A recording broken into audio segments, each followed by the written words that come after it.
ꯅꯨꯄꯤ ꯑꯗꯨꯅ "ꯍꯜꯂꯣ, ꯗꯥꯇꯣꯟ." ꯕꯦꯂꯤꯛꯀꯤ ꯃꯃꯤꯡ ꯑꯇꯣꯞꯄ ꯀꯧꯔꯛꯄꯗꯨꯗ ꯕꯦꯂꯤꯛ ꯍꯥꯏꯔꯞ ꯉꯛꯏ꯫ "ꯀꯅꯥ ꯑꯣꯏꯕꯤꯔꯕꯅꯣ?" "ꯑꯩ ꯂꯩꯍꯤꯅꯦ, ꯂꯩꯅꯥꯒꯤ ꯃꯃꯥꯟꯅꯕꯤꯗꯣ." "ꯑꯩ ꯈꯪꯖꯕ ꯉꯝꯗ꯭ꯔꯦ, ꯋꯥꯔꯧꯕꯤꯔꯣꯏ." "ꯑꯩ ꯅꯣꯡꯃ ꯗꯥ ꯕꯦꯂꯤꯛ ꯍꯣꯏꯒꯤ ꯊꯣꯡꯒꯥꯜꯗ ꯂꯩꯅꯥꯒ ꯂꯩꯔꯝꯕꯗꯨꯅꯦ." ꯕꯦꯂꯤꯛ ꯇꯞꯅ "ꯈꯪꯉꯤ ꯈꯪꯉꯤ, ꯀꯩ ꯂꯩꯔꯦ? ꯅꯝꯕꯔꯁꯤꯗꯤ ꯀꯅꯥꯗꯒꯤ ꯂꯧꯒꯦ?" "ꯅꯝꯕꯔꯁꯦ ꯂꯩꯅꯥꯗꯒꯤ ꯂꯧꯕꯅꯦ." "ꯀꯩꯅꯣꯝ ꯍꯥꯏꯒꯦ?" "ꯍꯥꯏꯌꯨ ꯌꯥꯏꯌꯦ." "ꯑꯗꯨ ꯁꯨꯝ ꯇꯤꯟꯅꯁꯦ ꯌꯥꯏꯀꯣ?" ꯕꯦꯂꯤꯛ ꯑꯗꯨꯃꯛ ꯅꯣꯛꯃꯤ ꯅꯣꯛꯃꯤ ꯄꯥꯎꯈꯨꯝ ꯄꯤꯔꯛꯏ꯫ "ꯌꯥꯏ, ꯀꯩꯁꯨ ꯀꯥꯏꯗꯦ." ꯂꯩꯍꯤ ꯄꯥꯈꯠꯂꯝꯕꯗꯣ ꯈꯔ ꯐꯔꯦ, ꯁꯣꯔ ꯑꯃꯨꯛꯇꯪ ꯍꯣꯟꯗꯣꯛꯇꯨꯅ ꯅꯣꯛꯃꯤ ꯅꯣꯛꯃꯤ ꯇꯧꯔꯛꯏ, ꯃꯥꯒꯤ ꯍꯩꯅꯕꯤꯗꯨ ꯇꯧꯔꯛꯏ꯫ "ꯗꯦꯗꯥꯁꯦ ꯌꯥꯝ ꯐꯩꯉꯣ." "ꯑꯩꯕꯣ ꯐꯗꯕꯅꯤꯗ." "ꯌꯥꯝ ꯐꯩꯌꯦ." "ꯑꯗꯣ ꯍꯧꯖꯤꯛꯄꯨ ꯀꯩꯗꯧꯔꯝꯃꯤꯅꯣ?" "ꯁꯨꯝ ꯄꯥꯔꯛꯇ ꯐꯝꯃꯝꯃꯤꯅꯦ." "ꯑꯗꯨ ꯅꯪ ꯃꯅꯤꯄꯨꯔꯗ ꯂꯩꯇꯕ꯭ꯔꯣ?" "ꯂꯩꯇꯦ, ꯗꯦꯜꯂꯤꯗ ꯂꯩꯌꯦ." "ꯂꯥꯏꯔꯤꯛ ꯇꯝꯃꯤꯔꯣ?" "ꯇꯝꯃꯤꯅꯦ, ꯑꯣꯏꯕꯨ ꯑꯣꯏꯗꯣꯏꯔꯥ ꯈꯪꯗ꯭ꯔꯦꯗ." "ꯀꯩꯒꯤ ꯑꯣꯏꯔꯣꯏꯗꯣꯏꯅꯣ? ꯅꯪꯅ ꯍꯣꯠꯅꯕ ꯑꯃꯗꯤ ꯆꯪꯉꯤ꯫ ꯑꯗꯣ ꯅꯣꯏ ꯐꯦꯃꯤꯂꯤ ꯄꯨꯟꯅ ꯂꯩꯔꯣ?" "ꯅꯠꯇꯦꯗ." "ꯆꯍꯤ ꯀꯌꯥ ꯁꯨꯔꯒꯦ ꯂꯩꯕ?" "ꯆꯍꯤ 8 ꯁꯨꯔꯦ." "ꯀꯨꯏꯔꯦꯅꯦꯀꯣ꯫ ꯑꯗꯣ ꯅꯪꯕꯨ ꯀꯩ ꯇꯝꯃꯤꯅꯣ?" "MBBS ꯇꯝꯕꯅꯤ." "ꯑꯗꯨꯗꯤ ꯌꯥꯝ ꯐꯩꯅ, ꯃꯇꯤꯛ ꯆꯥꯕꯤ ꯑꯃ ꯑꯣꯏꯒꯗꯧꯔꯦ." "ꯑꯗꯣ ꯂꯥꯡꯐꯥꯟ ꯈꯟꯕ ꯌꯥꯗꯦꯀꯣ, ꯅꯪꯅ ꯄꯥꯝꯂꯤꯕ ꯄꯥꯟꯗꯝꯗꯣ ꯐꯪꯅꯕ ꯁ꯭ꯇ꯭ꯔꯦꯠꯇ ꯆꯠꯀꯗꯕꯅꯦ." ꯂꯩꯁꯨ ꯅꯣꯛꯃꯤ ꯅꯣꯛꯃꯤ "ꯒ꯭ꯌꯥꯟ ꯌꯥꯝ ꯇꯥꯏ ꯗꯦꯗꯥꯁꯦ꯫ ꯏꯆꯜꯁꯦ ꯋꯥꯔꯤ ꯁꯥꯟꯅꯕ ꯌꯥꯝ ꯅꯨꯡꯉꯥꯏ." ꯂꯩꯍꯤ ꯅꯣꯡꯃꯤ ꯅꯣꯡꯃꯤ ꯇꯧꯔꯝꯕꯗꯨ ꯏꯆꯜ ꯀꯧꯔꯛꯄꯗꯨꯗ ꯕꯤꯠꯇ ꯈꯪꯇꯦꯛ ꯇꯦꯛꯏ꯫ ꯕꯤꯠꯇꯤ! ꯃꯆꯤꯟꯗꯒꯤ ꯈꯪꯉꯥꯏ ꯍꯩꯗꯣꯛꯈꯤ ꯕꯦꯂꯤꯛꯅ꯫ "ꯀꯩꯕꯣ?" "ꯅꯨꯡꯁꯤ ꯍꯥꯏꯕ, ꯀꯩꯅꯣ ꯃꯁꯤꯕꯣ?" ꯕꯦꯂꯤꯛ ꯈꯪꯄ꯭ꯔꯦꯛ ꯈꯪꯅ ꯃꯥꯗ ꯅꯠꯇꯦ ꯋꯥꯔꯤ ꯇꯥꯔꯤꯕ ꯗꯥꯏꯅꯦꯜꯁꯨ ꯈꯪꯕꯨ ꯈꯪꯉꯤ, ꯂꯩꯍꯤꯒꯤ ꯍꯥꯏꯅꯤ ꯍꯥꯏꯔꯣꯏ ꯈꯪꯗꯕꯗꯨ ꯇꯧꯔꯛꯏ꯫ "ꯌꯥꯝ ꯀꯨꯏꯔꯖꯥꯠꯅꯤꯀꯣ, ꯈꯪꯕ꯭ꯔꯣ? ꯅꯨꯄꯥꯅꯤ ꯀꯥꯏꯅ ꯊꯃꯣꯏꯒ ꯑꯝꯇ ꯄꯥꯟꯗ꯭ꯔꯣ? ꯅꯨꯄꯤꯁꯨ ꯀꯣꯏꯗꯦ ꯍꯥꯏ꯫ ꯏꯕꯥꯅꯤ ꯀꯣꯏꯅꯔꯁꯦ, ꯑꯩ ꯅꯪ ꯌꯥꯝ ꯄꯥꯝꯃꯦꯕ꯫ ꯌꯦꯁ ꯑꯣꯔ ꯅꯣ ꯍꯥꯏꯔꯛꯑꯣ." ꯕꯦꯂꯤꯛ ꯃꯇꯤꯟꯗ ꯀꯨꯠ ꯌꯣꯠꯁꯤꯜꯂꯤ꯫ "ꯑꯩꯅ ꯍꯥꯏꯁꯦ ꯇꯁꯦꯡꯅ ꯅꯪ ꯇꯥꯏꯔꯣ ꯅꯠꯇ꯭ꯔꯒ ꯇꯥꯗ꯭ꯔꯤꯔꯣ?" "ꯀꯩꯅꯣ ꯁꯔ, ꯅꯪ ꯍꯥꯏꯗꯨꯕꯣ?" "ꯀꯥꯏꯗꯒꯤ ꯏꯁꯧꯅꯣ? ꯑꯩ ꯏꯕꯨꯡ ꯑꯃ ꯂꯩꯔꯦ, ꯑꯅꯤꯒ ꯁꯨꯅꯤꯡꯗ꯭ꯔꯦ꯫ ꯁꯠ ꯍꯥꯏꯔꯣ, ꯄꯥꯎꯈꯨꯝꯗꯣ ꯄꯥꯝꯃꯦ." ꯗꯥꯏꯅꯦꯜ ꯃꯃꯤꯠ ꯃꯅꯥ ꯆꯞ ꯌꯨꯡꯈ꯭ꯔꯦ, ꯂꯩꯍꯤ ꯑꯃꯨꯛꯁꯨ "ꯌꯥꯗꯦ ꯍꯥꯏꯕꯁꯨ ꯌꯥꯔꯣꯏ. ꯀꯩꯒꯨꯝꯕ ꯌꯥꯗꯦ ꯍꯥꯏꯔꯗꯅ ꯑꯩꯅ ꯅꯝꯗꯅ ꯏꯖꯠ ꯃꯥꯡꯍꯜꯂꯝꯃꯦ ꯍꯥꯏꯔꯒ ꯂꯩꯁꯤꯟꯗꯣꯏꯕ. ꯀꯤꯗ ꯇꯧꯅꯨ, ꯑꯩ ꯊꯝꯃꯦ." ꯑꯁꯤ ꯍꯥꯏꯔꯒ ꯀꯣꯜꯗꯨ ꯊꯝꯈꯤ꯫ ꯗꯥꯏꯅꯦꯜꯅ "ꯏꯆꯜ, ꯀꯩꯅꯣ ꯅꯪꯗꯨꯗꯤ? ꯄ꯭ꯔꯄꯣꯁ ꯇꯧꯏꯅꯤ ꯀꯩꯅꯣ." "Propose ꯇꯧꯕꯕꯨ blackmail ꯇꯧꯅꯕ꯭ꯔꯣ? ꯀꯃꯥꯏꯅ ꯇꯧꯅꯒꯦ?" "ꯑꯩꯈꯣꯏꯗꯤ ꯐꯖꯅ ꯍꯥꯏꯅꯩꯌꯦ." "ꯈꯪꯗ꯭ꯔꯦꯗ, ꯑꯩ ꯀꯣꯛꯀ ꯂꯣꯏ ꯆꯥꯏꯔꯦ." "ꯁꯦ, ꯀꯣꯛꯀꯨꯝꯗ ꯆꯥꯏꯈꯤꯅꯨ, ꯀꯣꯛꯀ ꯆꯥꯏꯕ ꯌꯥꯕ ꯅꯠꯇꯦꯀꯣ, ꯍꯧꯖꯤꯛ ꯊꯃꯣꯏ ꯌꯦꯡꯅꯤꯡꯍꯟꯕ ꯃꯇꯝꯁꯤꯗ." ꯂꯩꯍꯤ ꯄꯨꯡꯗ ꯍꯥꯏꯐꯦꯠ ꯌꯦꯡꯉꯤ꯫ ꯄꯨꯡꯁꯤꯗꯤ ꯀ꯭ꯂꯥꯁ ꯃꯇꯝ ꯌꯧꯗꯣꯔꯦ." ꯑꯁꯤ ꯍꯥꯏꯔꯒ ꯐꯨꯛ ꯍꯧꯒꯠꯂꯤ꯫ ꯗꯥꯏꯅꯦꯜꯅ "ꯑꯗꯨꯗꯤ ꯐꯖꯅ ꯌꯥꯎꯔꯣꯀꯣ." "ꯍꯣꯏ." ꯂꯩꯍꯤꯁꯨ ꯑꯃꯨꯛ ꯆꯠꯈꯤ꯫ ꯗꯥꯏꯅꯦꯜꯁꯨ ꯍꯣꯁꯇꯦꯜ ꯔꯣꯝꯗ ꯍꯜꯂꯛꯏ꯫ ꯁꯣꯝꯗ ꯕꯦꯂꯤꯛ ꯉꯁꯥꯏ ꯊꯥꯡꯒꯠꯈꯤꯕ ꯃꯈꯨꯠꯇꯨ ꯊꯥꯡꯗꯗ꯭ꯔꯤ, ꯄꯨꯔꯥ ꯇꯔꯪ ꯑꯃꯗ ꯐꯝꯗꯨꯅ ꯁꯨꯝ ꯂꯩ꯫ "ꯀꯩꯅꯣ? ꯕꯦꯔꯥ ꯀꯥꯗ꯭ꯔꯣ ꯁꯤꯗꯤ?" ꯃꯦꯁꯦꯖ ꯂꯥꯛꯄꯒꯤ ꯇꯣꯟꯗꯨꯗ ꯍꯥꯏꯐꯦꯠ ꯌꯦꯡꯂꯨꯏ꯫ ꯂꯩꯍꯤꯒꯤ ꯃꯦꯁꯦꯖ ꯑꯣꯏꯔꯝꯃꯤ꯫ "ꯑꯍꯤꯡ ꯑꯃꯒꯤ ꯃꯇꯝ ꯄꯤꯒꯦ. ꯍꯌꯦꯡꯒꯤ ꯅꯨꯃꯤꯠꯇ ꯑꯩꯅ ꯍꯧꯖꯤꯛ ꯀꯣꯜ ꯇꯧꯔꯛꯄ ꯃꯇꯝꯗꯨꯗ ꯀꯣꯜ ꯇꯧꯔꯛꯀꯅꯤ. ꯑꯗꯨꯗ ꯄꯥꯎꯈꯨꯝ ꯄꯤꯒꯗꯕꯅꯤ. ꯑꯩ ꯀ꯭ꯂꯥꯁ ꯆꯠꯂꯦ." ꯕꯦꯂꯤꯛ ꯃꯃꯤꯠ ꯂꯥꯎꯊꯣꯛꯇꯨꯅ ꯂꯩ꯫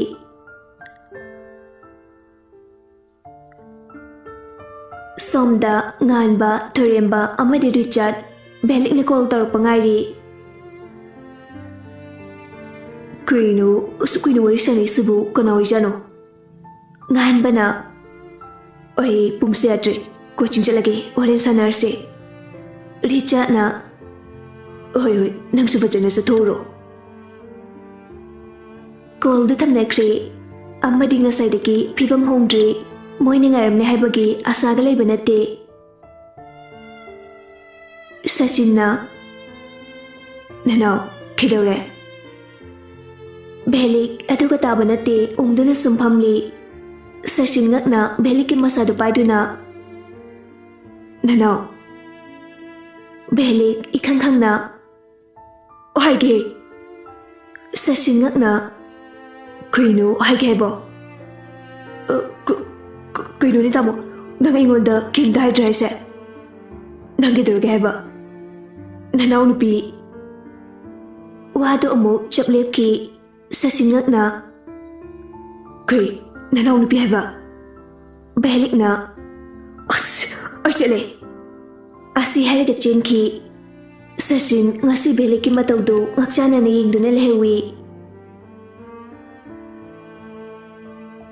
Belik Richard kim dalai Pamung duda makhong yan tharaga unglaga lay Richard na Kaidoge Kunano ngasay call tor iba misagtuna Belik sum ungduna lay Richard na muksu Kaidoge me Aikoy siyagalay na ngasi asukti na unglisibo Belik adu sukumlagte Adagi Richard ihinatap na Bye Kaidoge Nasangam da bro Nungsiba makse ay kita uiningbra. Masyam nungay na tamingbra. Malim siki napilagtagi. Mahag ni hina laibag habi uiningbra. Mahagi damagta, mahagi ay fanabagi damagta. Nungsi na, nungsida saba sidi. Asyang mo nungsiba na tabra. Ay sibu, tamoy pala mahay na kanbra. Ingaw-ngaw na, jagat na gadadalay ba mana, ngasi kochi ko tawa haibasida Richard hena ngakre Belik makatar Nangshikida banate Adubu asuk sang bachahi kya se Magi damukta Magi minoki damukta khalaga leiki bane Asuk sang bachahi kya se Ay mabu ningsingakta banu mit yaukide Belik ngasidi maki ang wai kanganing bamali lepte haiba Aigi punchi marin nang sukhang liba nartra Sigi punchi mahing sida Asuk nasigraba mabu ay nasinsinindi Richatat na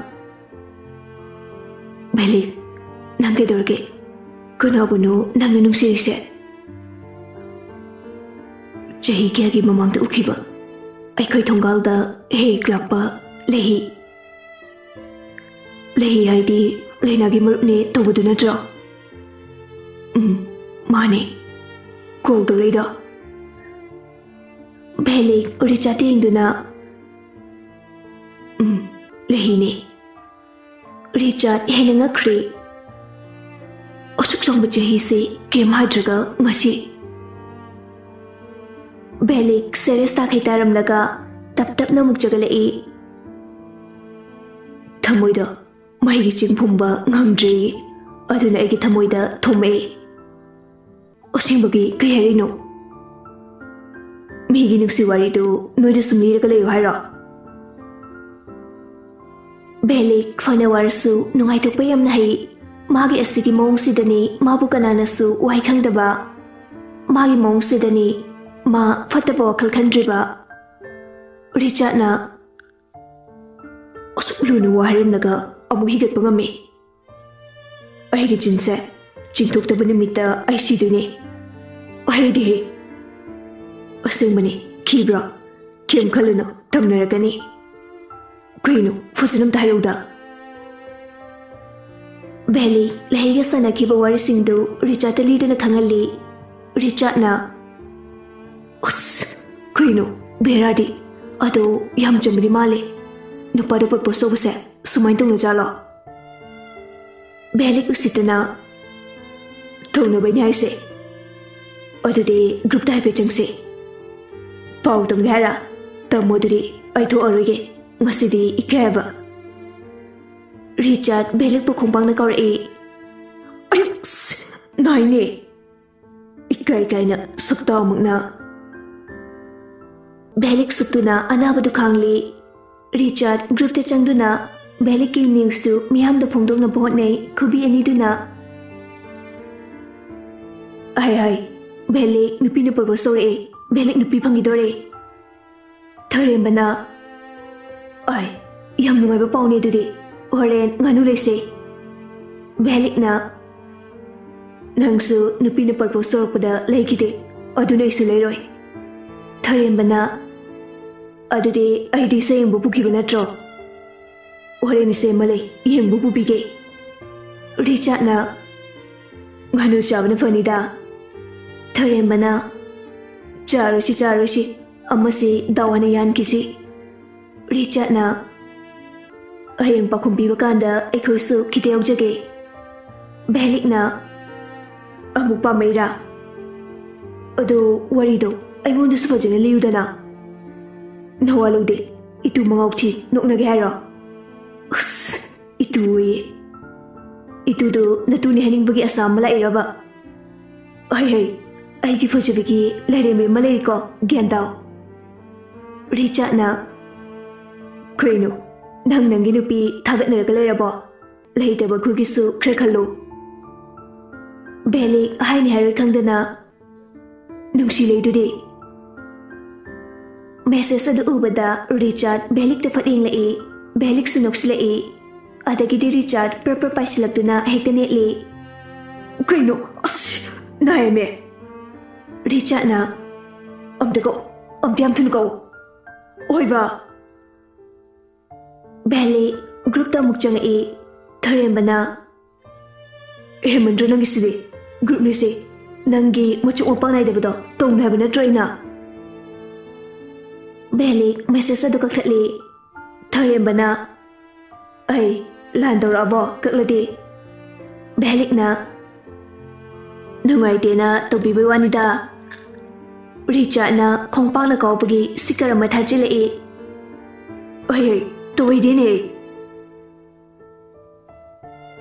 Group to puchang kredi gyanda banate wachi ekte tholopa jani thawai nuai tradi imanabaga wari sano hainari bani pungama mukhele e group ta lai badu ngan musal abamale 3049 moi miamna thanaramba message tu screenshot lauraga thare e belik na saipu joy Ngahan bana Krino kadang babugi nupi kanano Tharem bana ai sugangde Richard na lehi haidana angang amagi maramda thaina chahi tare muki mamangda panakibado adune Ngahan bana o adudi moi thongalda malum bahe lakpudu natro ai koini koi balakpadaga lerambado leinaga Tharem bana adore adudi nafani hai munne yengbuda yam nungsiba masu yawgani ne thaina sum khankibani pikpudi yam pikpani belik na anga oibagi pikpani aujikti leisabi farabani na uhanglabani Richard na nangbu urabo aujiki belik Richard tinglai aduga mana ngamnamba khumlai udradi kaino Magi maramda moita mo aina khangdu leite Tharem bana Mede ayeng pakum pami kaina hare Ngan bana pakum bajalo Belik na Sum phagi dawanida ai maga khangnaroi Richard belik te fating lai belik pi ira chene lerami Richard na What Ngan bana Kuigino Belik na Nungsibaga kaigi khangnaroi diba Belik na aingonda leiraga मा मराइबक थिबि नुपि ओइगनि अहिदि माबु मराइबक फबि ओइनिङे थरेम्बना याम बक्तिको नुपीदुना इकाय इकाय हाइजरलगा नंगना reject तौबा हाइसे याम फटे नोइना अइ ओरमलबदि खै खन्नि nganbana nangi problem ekoi su khangi adubu mana nuksibadi nangni nuksiba haise ani sugadaba nate amakhak mamana phone otlasu magi fujabu haina mamabu joy tawgadabane aduga mana nangna taba amagi manakta leraga thamoi pena nokna legadaba nate aduga nangna mabu nuksiraga khoigi nanaktagi intoktoino tharembana अहिदि बेलेग नुपि फंदुरेना हराउरकांदा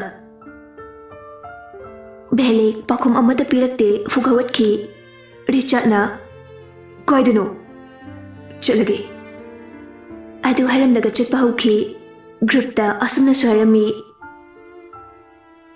अंगांगेम ओइरि मतिक चाबा याम लाखिनि ngaikisanu अदु खा हरमलगा अमु bullet थौदुना चक्री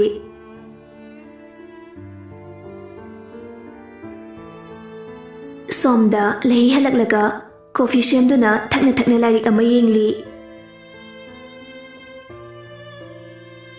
खैगी ओरिदिनो अदो नंगना कना होनबा अमदि चंगे नोइगी family पुना लेरा अदुदि याम फै मतिक चाबा अमा ओइगदोरे वाहि असिना नोमी तौरई अदुगा खंगनी धाप तौरगा नुक्सी हैनगे ngasidi wakaldu inumda nungai thamoida leiba mahakna phongdokhibagi oirabra khangde masadu yangi lairik beliki nokmi tauba saktamda tholaktuna oi angang khatana legano laitu paw leisu nokmi phaba yadabagini nangna kai khangadana khegi yadriba lamyam henjano lahi machinne tumthoklaga mehne yade haraga adu nangi handaba as yam tale nangse kunano nanang laido kanabuno ase haiduna fading lakpani Daniel ngakna lahi kuidurage churo lolide lahi sunokmi ikaina makok tu hotli कोई no मो नको को चिलेसना लेहिना अहलेर पारगे होय खंगदे मी सिंगसे ngaulga chaturaba kaino lehi makok tu paiduna as chopi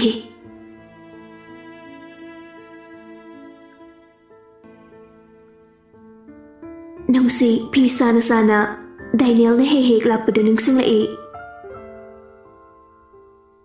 Kiriko, nang naigi mangda leptaba, matam se yam hongle. Thoibana, che selkitabiyo, nung sitap na, kayano, kaidawi haveno. Practical gi notebook lagi tabune, lupa chaman kibiro. Nung si tap na kumtarak tu na magirum de changki, adugo paisa da puthor e. Se, lupa chanini yang hayalo. Oje asi haram laga chatki nungsi konda muka khatuna phi sakre ngasi di group si beliki wari ngakta ngari nahan makhai di ngan bagi matang da khanabani atubu ngasi di beliki matang da ngakta ngai kre belik de group da changak tre ori chati beliki ngasage masak tu ukhibani na thawai nungaram de Belik ngasidi chaksu sadre masa nungai trahaduna tumduna laikre Sasindu beliki kada changai Nanau belik na Tamo Nasangam de haisi kyam kana ngamdrino Chaksu zatu oga hitak jana badak sidana Tamo ay ngayak putharaga farnida ay horen ko na chaktu zarage Hoy Sasin thoki baga belik tap naugatuna balcony da tholai aduga leptuna lei Belik ahing tumdana wakhal kaya amasu khali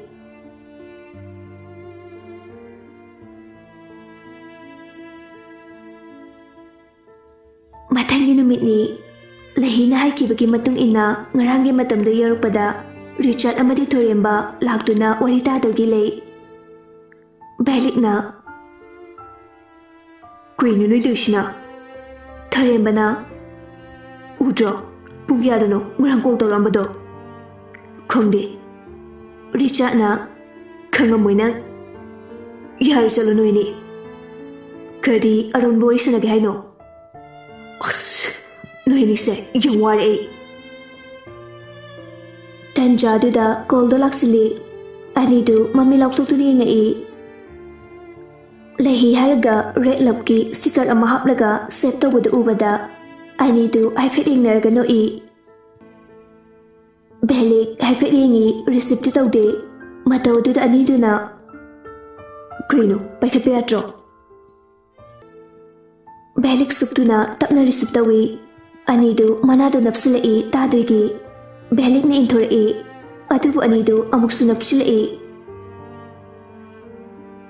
Lehina somdagi Dabele khaidawige Belik na phami nangdi Ngarangi mafamduda lei ado khalabo Kribo Aina ngarang haibado wakal khalo harambado khangdaba sasinano yes or no sat hairo yade habadi yaroi karigumba yade haraba aidi kudakta manipur da tholakadabane aduga nenda lakadaba ngamlui kainade khanuko